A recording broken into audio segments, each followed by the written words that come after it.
आदाब नाजरीन, इस्तकबाल है आप सभी का मुल्क की बात में। मैं हूं आपके साथ पिंकी सहगल। खबरें शुरू करने से पहले एक नजर सुर्खियों पर। इजरायली फौज ने हमास के आगे टेके घुटने। इजरायली फौज के जनरल रोसो के बयान ने उड़ाए नेतन्याहू के होश। वक्त तरमीमी बिल पर जेपीसी की चौथी मीटिंग। अपोजिशन और हुक्मरान जमात में हुई तीखी बहस। अमानतुल्लाह खान की हिरासत 3 दिन बढ़ी। हर 24 घंटे में कराई जाएगी मेडिकल जांच। उमर अब्दुल्ला ने बीजेपी पर लगाया बड़ा इल्जाम। कहा बहुत सारे आजाद उम्मीदवार बीजेपी की साजिश। ज्ञान वापी के बाद अब आलमगीर मस्जिद पर तनाजा। नमाज अदा करने पर रोक का मुतालबा। अफसरान ने जामिया में जुमे की नमाज पर लगाई रोक। मीरवाइज उमर फारूक को घर में नजरबंद किया। वक्फ बोर्ड के वकील ने किया बड़ा दावा। मामले की अगली सुनवाई 5 अक्टूबर को होगी। इजरायली पीएम नेतन्याहू पर मुसीबतों के काले बादल काफी वक्त से मंडरा तो रहे थे, लेकिन अब ये बादल एक एक करके उस पर फटते जा रहे हैं।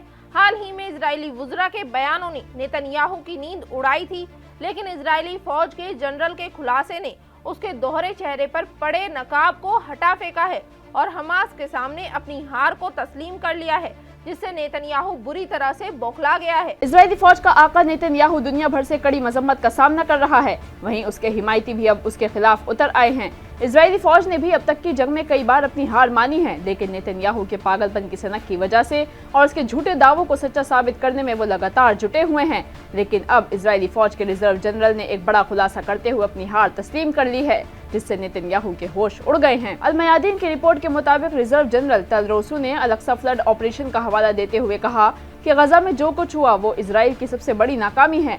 7 अक्टूबर के हमले का जिम्मेदार पूरी हुकूमत को ठहराते हुए कहा कि इन सभी लीडरान का कुर्सी छोड़ने का वक्त आ चुका है और अब इनकी जगह नौजवानों को मैदान में आने की जरूरत है।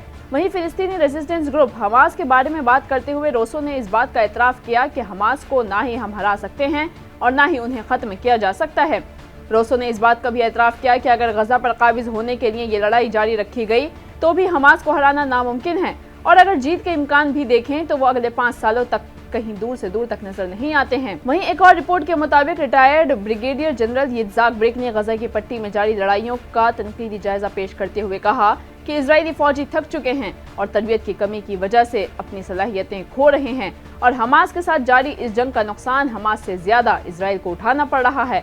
इस सबसे तो ये साफ तौर पर वाज़ेह हो गया है कि नेतन्याहू के हुक्मों को उसकी अपनी फौज और अवाम भी तरजीह और तवज्जो नहीं देती है और अब उसकी खुद की अवाम और वजीरों के साथ साथ फौजियों ने भी नेतन्याहू को कुर्सी से उतारने के लिए कमर कस ली है और जल्द ही इसराइल में एक बड़ा तख्ता पलट देखने को मिल सकता है। वक्त तरमीमी बिल पर बहस करने के लिए जेपीसी की चौथी बैठक 6 सितंबर को हुई। बता दें कि इस बैठक में कई मुद्दों पर चर्चा की गई, साथ ही असदुद्दीन ओवैसी और बीजेपी के मेंबरान के बीच तीखी बहस भी हुई। मालूमात के मुताबिक आपको बताते चलें कि वक्फ बिल में तरमीम के लिए मुश्तरका पार्लिमानी कमेटी की चौथी बैठक 9 घंटे तक चली। इसमें आर्कियोलॉजिकल सर्वे ऑफ इंडिया की टीम ने भी हिस्सा लिया। टीम ने एक प्रेजेंटेशन के जरिए कमेटी को बताया कि पुरानी यादगार को महफूज रखने के लिए नया तरमीमी बिल जरूरी है। इस मीटिंग के दौरान असदुद्दीन ओवैसी और बीजेपी अरकान के दरमियान गर्मा गर्म बहस भी हुई। कमेटी के सामने वजारत सकाफत के सेक्रेटरी अरुणेश चावला और ASIDG युद्धवीर सिंह रावत ने इस बिल की हिमायत की और इसे एक जरूरी कदम करार दिया। बता दें कि जेपीसी की अगली बैठक 17 से 20 सितंबर को बुलाई जाएगी। इस बात पर भी बहस हुई, लेकिन कोई फाइनल डिसीजन नहीं लिया गया है।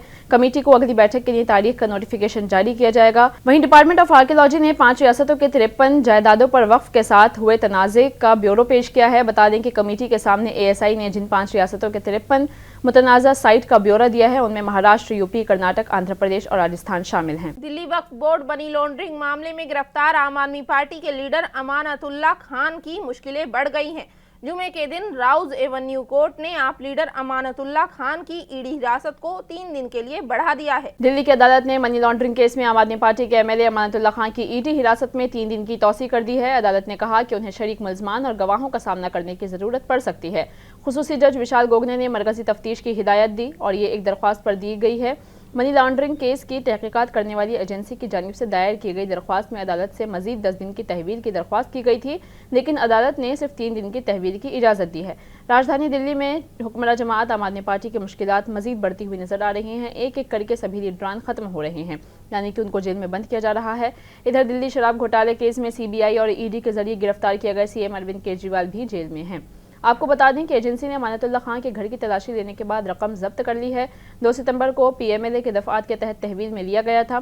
ED نے عدالت کو بتایا تھا کہ تلاشی کے دوران امانت اللہ خان سے کچھ سوالات پوچھے گئے تھے، لیکن وہ جواب دینے سے گریز کر رہے تھے، جس کی وجہ سے انہیں گرفتار کرنا پڑا۔ جموں کشمیر کے سابق وزیر اعلیٰ عمر عبداللہ نے دعویٰ کیا ہے کہ BJP کی قیادت والی مرکزی حکومت جموں کشمیر اسمبلی الیکشن میں ان کے خلاف آزاد امیدوار اتار رہی ہے۔ آپ کو بتا دیں کہ عمر عبداللہ نے کہا ہے کہ تمام آزاد امیدوار BJP کی حمایت سے انتخابات میں حصہ لے رہے ہیں۔ گاندربل میں انتخابی ریلی سے خطاب کرتے ہوئے عمر عبداللہ نے کہا کہ اسمبلی کی فوج انتخابات میں آزاد امیدواروں کا مقابلہ کوئی اتفاق نہیں ہے، بلکہ ایک سوچا سمجھا منصوبہ ہے، یعنی کہ اسے سوچی سمجھی منصوبہ بندی بتایا۔ عمر عبداللہ نے اس کے لیے BJP کو ملزم ٹھہرایا ہے۔ ساتھ ہی عمر عبداللہ نے دعویٰ کیا کہ BJP کی حکومت والی مرکزی حکومت انہیں خاموش کرانے کی کوشش کر رہی ہے۔ عمر نے کہا کہ میں ہمیشہ سے جانتا تھا کہ دلی کسی نہ کسی طرح مجھے خاموش کرنا چاہے گی، لیکن میں نے کبھی نہیں سوچا تھا کہ وہ اس حد تک گر جائیں گے۔ جب جیل میں بند شیخ عبدالرشید نے لوک سبھا انتخابات کے دوران بارہمولہ پارلیمانی سیٹ سے پرچہ نامزدگی داخل کیا تھا تو انہیں میرے خلاف ہی میدان میں اتارا گیا تھا۔ تب راشد نے جیل سے اپنا پیغام ریکارڈ کر کے مجھے بھیجا تھا اور عوام کی بنیاد پر ووٹ مانگے تھے، جس کے نتیجے میں میری شکست ہوئی اور اس کی جیت ہو گئی۔ کشمیر کے جامع مسجد کے مولوی میر وائز عمر فاروق نے الزام لگایا ہے کہ انہیں ان کے گھر میں نظر بند کر دیا گیا ہے اور جمعے کے دن انہیں جامع مسجد میں نماز ادا کرنے کی اجازت نہیں دی گئی۔ بتا دیں کہ میر وائز فاروق نے الزام لگایا تھا کہ جمعے کو انہیں نماز جمعے کے لیے گھر سے باہر جانے کی اجازت نہیں دی گئی ہے۔ پولیس نے ان کے گھر کے سامنے گاڑی کھڑی کر دی تھی، جس کی وجہ سے سڑک بلاک ہو گئی تھی۔ جب وجہ پوچھی گئی تو کوئی صحیح جواب نہیں ملا۔ انہوں نے کہا کہ حال ہی میں عدالت نے ان کی رہائی کا حکم دیا تھا، لیکن اب پھر وہی صورتحال شروع ہو گئی ہے۔ انہیں ستمبر 2023 سے گھر میں نظر بند رکھنے سے تھوڑی سی چھوٹ ملی ہوئی تھی، لیکن اس کے بعد بھی ایسا اکثر ہوتا رہا ہے کہ پولیس ان کے گھر کے باہر کھڑی رہی اور ان کو گھر سے نکلنے کی اجازت نہیں دی گئی، اور سوال پوچھے جانے پر انہوں نے کوئی صحیح وجہ بھی نہیں بتائی۔ علیحدگی پسند رہنما نے الزام لگایا کہ انہیں شبہ ہے کہ وہ جموں کشمیر میں گرفتار افراد کو اسمبلی انتخابات کی تکمیل تک نظر بند رکھیں گے۔ جموں کشمیر اسمبلی کے انتخابات 18 ستمبر سے 1 اکتوبر تک 3 مرحلوں میں ہوں گے۔ نتائج کا اعلان 8 اکتوبر کو کیا جائے گا۔ بتا دیں کہ 2019 میں آرٹیکل 370 ہٹائے جانے والے یونین ٹیریٹری کے قیام کے بعد یہ پہلا الیکشن ہے۔ اس سے پہلے جب جموں کشمیر سے آرٹیکل 370 ہٹایا گیا تھا تو میر وائز عمر فاروق کو طویل عرصے تک نظر بند رکھا گیا تھا۔ گزشتہ سال ستمبر میں عدالتی حکم کے بعد انہیں رہا کیا گیا تھا۔ گیان واپی مسجد تنازع کے بعد اب عالمگیر مسجد پر تنازع شروع ہو گیا ہے۔ غیر مسلم تنظیموں نے کورٹ میں پٹیشن دائر کر کے نماز پر پابندی اور مسجد کیمپس کا مالکانہ حق دیے جانے کی مانگ کی ہے۔ رام مندر، بابری مسجد جیسے تنازع کے خاتمے کے بعد اب ایک اور تنازع کھڑا ہو گیا ہے۔ تازہ ترین تنازع کاشی کا ہے۔ غیر مسلم تنظیموں کا کہنا ہے کہ مذہبی شہر وارانسی میں شیو کے بڑے مندروں میں سے موجود کرتی واسیشور مندر تھا، اورنگزیب نے اسے گرا کر مسجد میں تبدیل کر دیا اور اس کا نام عالمگیر مسجد رکھ دیا۔ حالانکہ اب اس مسجد کو بغیر گنبد والی مسجد بھی کہا جاتا ہے۔ اس معاملے میں اگلی سماعت 13 ستمبر کو ہوگی۔ وشو ویدک سناتن نیاز کے قومی صدر اور عرضی گزار سنتوش سنگھ نے کہا کہ جب مغل حکمراں اورنگزیب 1669 میں وارانسی آئے تو انہوں نے نہ صرف یہ کاشی کا آدیویشور مندر گرایا تھا، بلکہ اسی جیسے 10,000 چھوٹے بڑے مندر بھی زمین بوس کر دیے گئے تھے۔ ان مندروں میں سے ایک کرتے واسیشور مندر تھا جو ہستی رات میں واقع ہے۔ اتر پردیش کے امروہہ ضلع سے ایک عجب معاملہ سامنے آیا ہے، جہاں لنچ میں نان ویج لانے پر بچے کا نام اسکول سے ہی کاٹ دیا گیا۔ وہیں شکایت کرنے گئی بچے کی ماں کے ساتھ بھی پرنسپل کی نوک جھونک ہوئی۔ بتا دیں کہ ایسی صورتحال میں اب اسکول پرنسپل اور بچے کی ماں کے درمیان جھگڑے کی ویڈیو سوشل میڈیا پر تیزی سے وائرل ہو رہی ہے، جس کے بعد حکام نے واقعے کی تحقیقات کا حکم دے دیا ہے۔ ضلع کے ایک کانوینٹ اسکول میں نان ویج کھانا لانے والے بچے سے ناراض ہو کر اسکول ٹیچر نے بچے کو اسٹور روم میں بند کر دیا اور اس کو خوب مارا پیٹا، اور یہی نہیں، اسکول سے بچے کا نام بھی ہٹا دیا گیا ہے۔ پرنسپل نے تو بچے کے سامنے بچے کی ماں کو دہشت گرد بھی قرار دے دیا۔ اس دوران امروہہ کی مسلم کمیونٹی نے اس کے خلاف احتجاج کرتے ہوئے SDM کے ذریعے مرکزی وزیر تعلیم کو ایک میمورنڈم پیش کیا ہے۔ اس کے ساتھ ہی پرنسپل کے خلاف بھی کارروائی کا مطالبہ کیا گیا ہے۔ بتا دیں کہ یہ پورا معاملہ امروہہ کے جویا روڈ پر واقع ایک پرائیویٹ کانوینٹ اسکول کا ہے۔ پرنسپل نے بچے پر غیر مسلم بچوں کو گوشت کھلانے اور مندر میں توڑ پھوڑ کا الزام بھی لگایا۔ ہماچل پردیش کے شملہ میں مسجد کی تعمیر کو لے کر آج ڈسٹرکٹ کورٹ میں سنوائی ہوئی۔ اس دوران وقف بورڈ سے جواب مانگا گیا ہے، جس میں وقف بورڈ کے وکیل نے بہت بڑا دعویٰ کیا ہے۔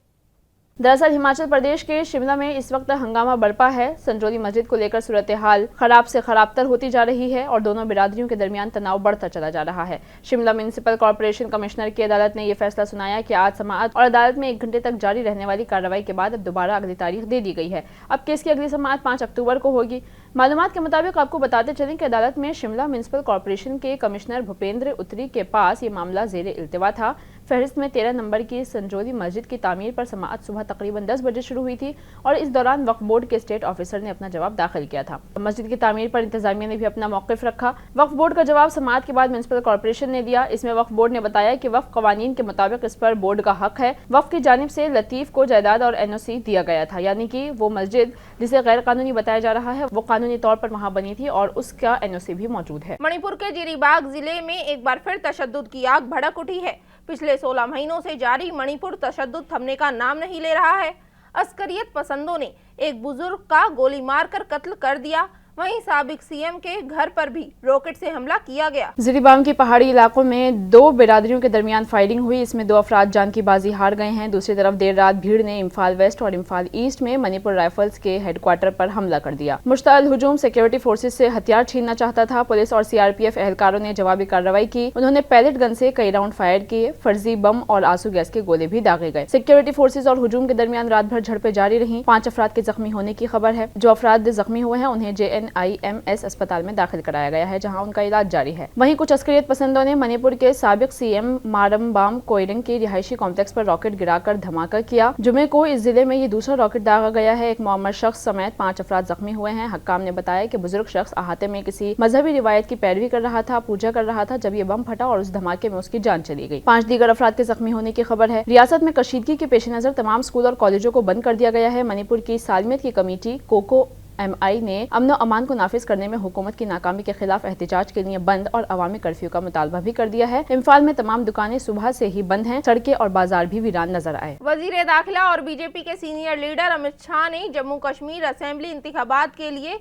भारतीय जनता पार्टी का मंशूर जारी किया और कहा कि आर्टिकल 370 अब तारीख बन चुका है और इसकी कभी वापसी नहीं होगी। BJP के सीनियर लीडर अमित शाह जम्मू कश्मीर के 2 रोजा दौरे पर रहे, जहां उन्होंने अपनी पार्टी का मंशूर यानी कि घोषणा पत्र जारी कर दिया। वजीर दाखिला अमित शाह ने कहा कि कॉलेज के तलबा को हर साल 3000 रुपए का ट्रांसपोर्ट अलाउंस दिया जाएगा। 10वीं जमात में पढ़ने वाले तलबा को टैबलेट और लैपटॉप मिलेंगे। उन्होंने कहा कि 5 लाख नौकरियां भी दी जाएंगी। उज्ज्वल स्कीम के इस्तेफादा करंदगान को हर साल 2 मुफ्त LPG सिलेंडर दिए जाएंगे। अटल आवास योजना के जरिए बेजमीन लोगों को 5 मरला यानी कि 1 बीघा जमीन मुफ्त में दी जाएगी। आपको बता दें कि मंशूर में 9 बड़ी बातें कही गई हैं, जिनमें ख्वातीन, नौजवानों, तालिबे इल्मों, किसानों को सहूलियात फराहम करने की बात कही गई है और रियासत की तरक्की, पीने के पानी की सहूलियत, IT हब की तरक्की की बात करते हुए उन्होंने ये भी कहा कि 100 खंडरों को मंदिरों के लिए वक्फ कर दिया जाएगा। शाह ने कहा कि आर्टिकल 370 अब आइन का हिस्सा नहीं है। उन्होंने कहा कि इस आर्टिकल ने नौजवानों के हाथों में सिर्फ हथियार और पत्थर दिए हैं और उन्हें दहशतगर्दी की तरफ धकेल दिया है। शाह ने कहा कि मैं उमर अब्दुल्ला से कहना चाहता हूँ कि इसके नताइज चाहे जो भी हों,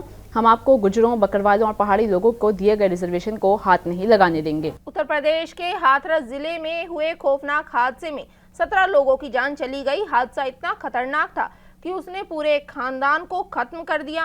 मरने वालों में 16 लोग एक ही खानदान के थे। गांव में जब एक साथ 16 लोगों की लाशें पहुंची तो गांव में मातम छा गया। बताते चलें कि मरने वालों में 4 मासूम बच्चे, 4 ख्वातीन और 9 मर्द शामिल हैं। हादसे में 16 अफराद शदीद जख्मी हैं, जिनका इलाज जारी है। हादसा बहुत हौलनाक और दर्दनाक था। मुसाफिरों से लदी एक लोडिंग मैक्स गाड़ी उत्तर प्रदेश ट्रांसपोर्ट डिपार्टमेंट की एक जनरत बस से टकरा गई, जिसके नतीजे में मैक्स गाड़ी के टुकड़े टुकड़े हो गए।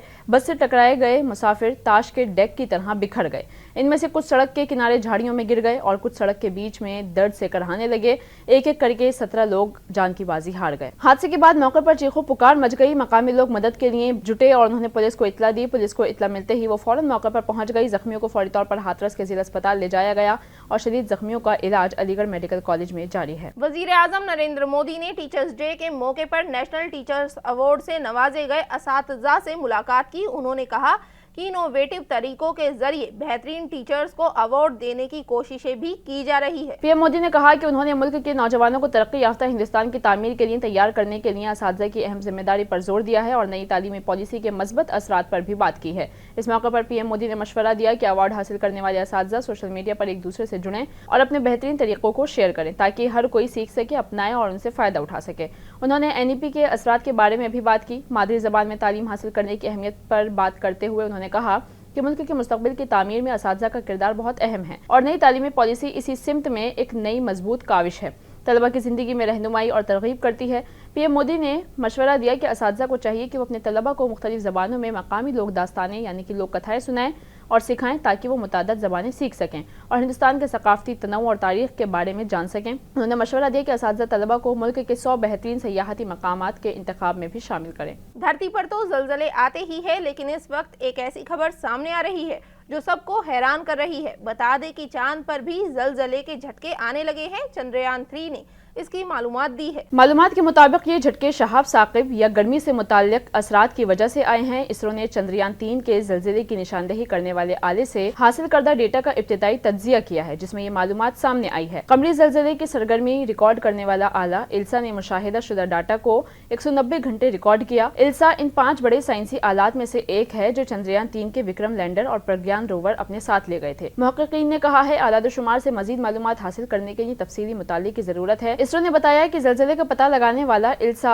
2 सितंबर 2023 से लगातार चल रहा है, जिसके बाद इसे बंद कर दिया गया है और अब वापस पैक भी कर दिया गया है। इसके बाद लैंडर को नुक्ता आगाज यानी कि जहां से शुरू हुआ था वहीं से तकरीबन 50 सेंटीमीटर दूर एक नई जगह पर ले जाया जाएगा। इल्सा ने चांद की सतह पर तकरीबन 218 घंटे काम किया है, जिसमें 190 घंटों का डाटा अभी मौजूद है। मुहक्किकीन ने बताया कि चांद पर ज़लज़ला आना अच्छी खबर तो नहीं है, लेकिन फिलहाल जमीन को इससे कोई खतरा नहीं है। नाज़रीन, मुल्क की बात में आज के लिए बस इतना ही। मुझे दीजिए इजाजत। आदाब।